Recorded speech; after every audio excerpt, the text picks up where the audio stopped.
Hi, I'm Marina of Lead Yourself to Happiness, all about your emotional intelligence and your mental and emotional well-being. So welcome, I've got a terrific online class for you.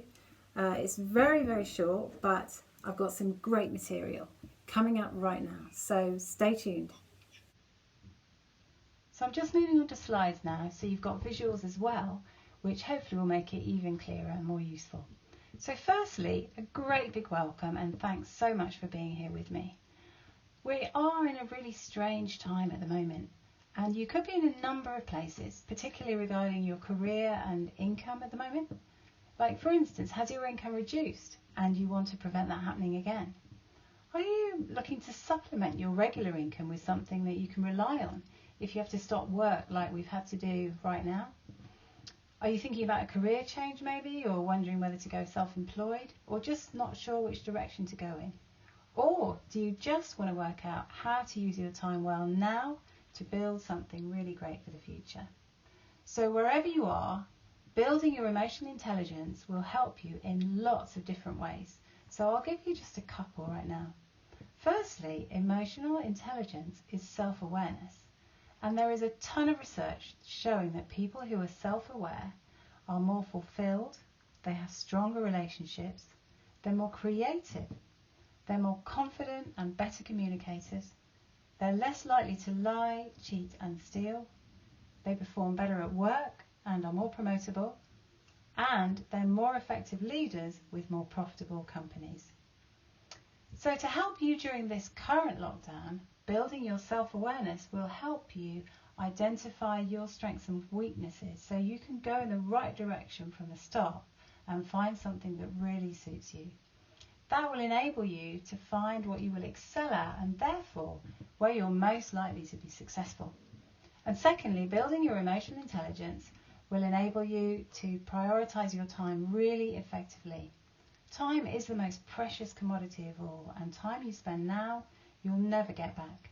So this will enable you to prioritise what will get you the greatest results in the shortest period of time. So if that's you, then you're in the right place, because in the next 15 minutes or so, I'm going to give you some fantastic ways that you can start to do that right now. So who am I? I've spent more than 16 years coaching and mentoring people both individually and in groups. For the past 6 years, I've specialised in how to overcome unpleasant emotions like anxiety, stress and so on, and in how to build our emotional intelligence. I'm really excited to be partnering with my wonderful colleague Dr. Soraya Zabin to bring you this video too. She is passionate about positive psychology and is an expert on the science of well-being and happiness, and she's also the founder of the Neurobalance Academy. So just really happy to be able to bring you this short online class about building your emotional intelligence and personal effectiveness. So now we're going to go look at the very first step in building emotional intelligence and self-awareness. So let me start with a story. I'll tell you about Lucy. Lucy was successful in her career, but she was convinced that she was no good and her boss didn't like her. She had an almost paralysing anxiety about her performance. She thought everything she did was wrong, and as a result, she was unable to use her initiative. This meant she just wasn't able to progress to the management level in her career, even though after 20 years in the industry, she was more than capable. When we first started working together, what was noticeable was that she had very few feelings at all, other than anxiety and self-doubt, and absolutely no positive or happy feelings. She also told me she had a lot of guilt from the past. As we began to explore that, it was like the floodgates opened. She began to get in touch with other feelings that had been buried. First sadness and grief, then a lot of jealousy, and then so much anger. Day after day she would phone and say, "I'm so angry, I'm furious." And what was also really clear was how she judged herself for her feelings. She thought she was a bad person, and she hated herself for her anger and jealousy. She had tried so hard to be a good and kind person in her life. She thought she shouldn't have ugly feelings like that. It just wasn't the sort of person that she wanted to be. But as we worked together, she began to see that all she had to do was accept her feelings. Through dealing with her pent-up guilt, she was then able to access the other feelings, and as she learnt to accept those and stop judging them, she was able to deal with them too. And she saw that whatever she felt was natural and normal, just part of being human. For the first time, she was able to observe her emotions with curiosity instead of torture. And now, 2 years later, she's like a different person, free of the past, free from her crippling anxiety, far more confident, embracing life and excelling in her career. Now, you may not have pent-up feelings from the past that are blocking you like Lucy did, but as a human being, that means that you are an emotional being and you can't get away from that. So emotional intelligence is simply about being open to whatever feelings you do have, whether they're mild or strong. And that is the basis, the first step in building your emotional intelligence, which is building your self-awareness. So a great way to start is just start to notice, become aware of and observe your feelings. One way you can do that is to set your alarm for like 3 or 4 times a day at different times and write down how you're feeling at that particular time. Try to identify what feeling it is and be as specific as you can. So if you're feeling fine or okay, don't write just okay. Try and look a bit deeper. Is it happy or contented? Is it calm and peaceful? Are you just looking forward to a nice lunch or something else? And then similarly, if you're feeling low or down, don't just put, low or fed up or whatever. Like, what is that feeling? Would you say it's irritated or it's stressed and anxious, or is it scared or fearful, perhaps resentful or just sad? Or is it a mixture? Then you can rate your feeling from 1 to 10, from 1 being very mild to 10 being the most you've ever felt. Maybe like Lucy, you'll have opinions coming up about the feelings you notice as well. You might be surprised at some. You may have thought you didn't have feelings like that and think you shouldn't have feelings like that. You might even start judging yourself for those feelings. So again, just observe those thoughts and opinions too. Try not to buy into them. Try not to believe them or disbelieve them. They're just opinions. So again, notice them with curiosity. And when you have really strong feelings coming up, again, you can just notice them too in exactly the same way. So how is this going to help? This is so deceptively simple. So simple, you may think. It's too easy to be useful. It would literally take 1 minute 3 or 4 times a day. But it really, really will make a difference. It is the start of self-awareness.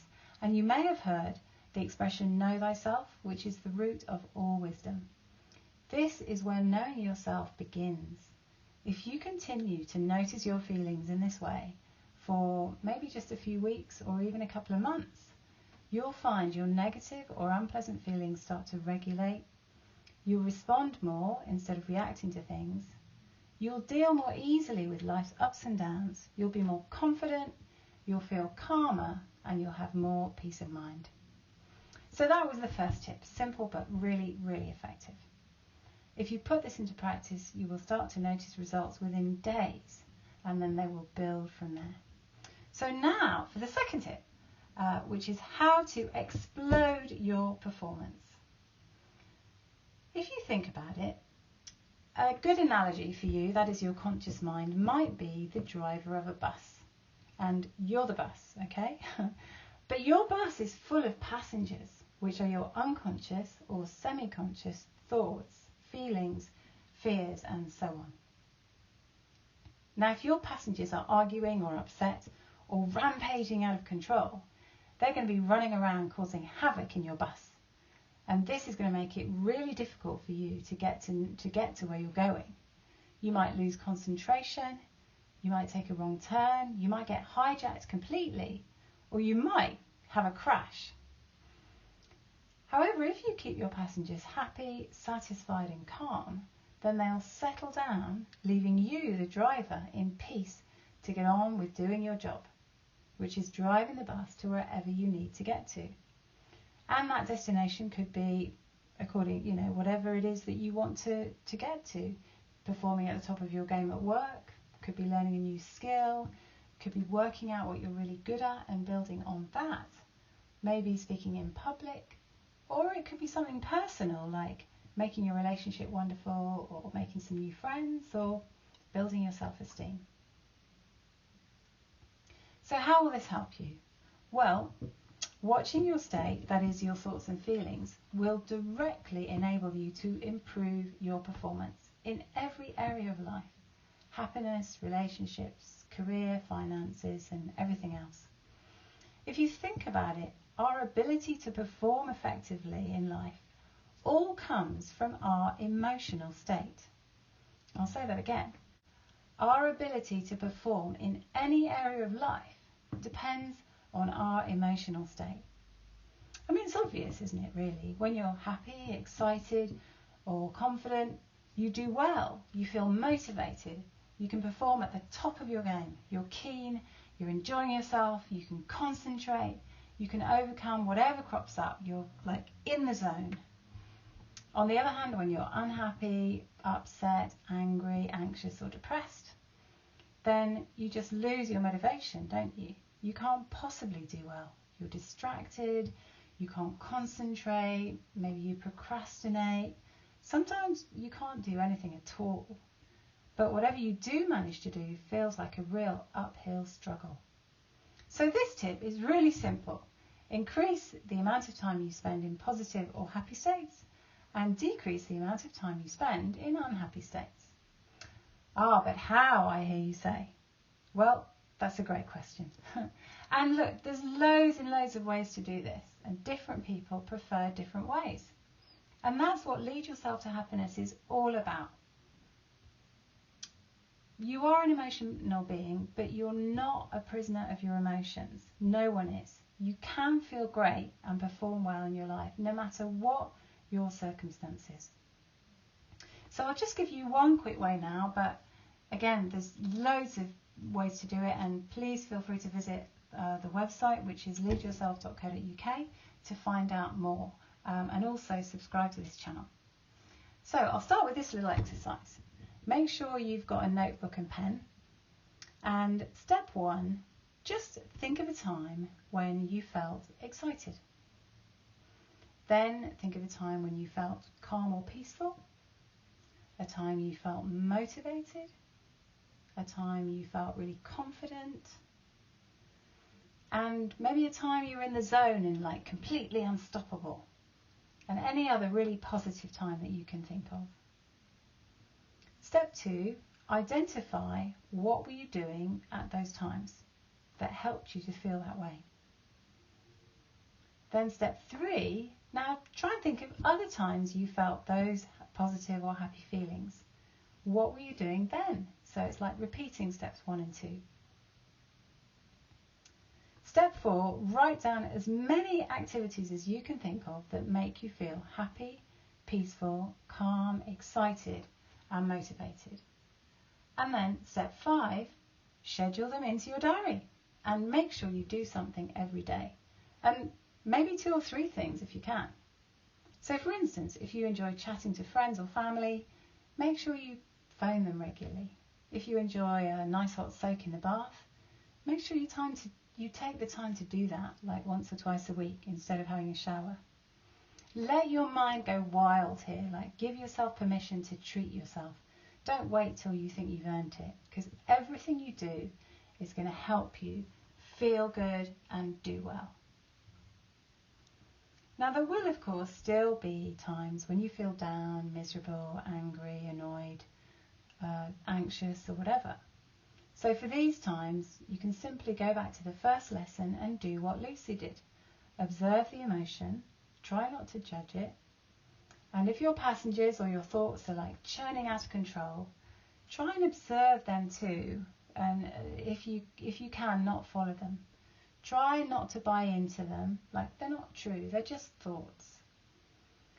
The more aware you are of what is going on inside your head, the more power you'll have over your passengers and over the whole of your life. They say the mind is a great servant, but a terrible master. And it really is true. There are many other ways to tackle and reduce unpleasant emotions and increase happy feelings. And that is what Lead Yourself to Happiness is all about, like I said. So please make sure you subscribe to this channel or visit leadyourself.co.uk. So I really hope you found these things useful. And if you did, please give this video a thumbs up and subscribe for more relevant content on how to get the best out of yourself or overcome challenges and excel in every area of life by building your emotional intelligence. Also, is there anybody you can think of who might also benefit from seeing this video? Please share it with them. It might make someone's day. It's a really generous thing to do, and to know you're thinking about them definitely will make their day. And we've got some really great things in store coming up, which I'm really excited about, so stay tuned. Again, thank you so much for watching and have a great rest of the day. Bye.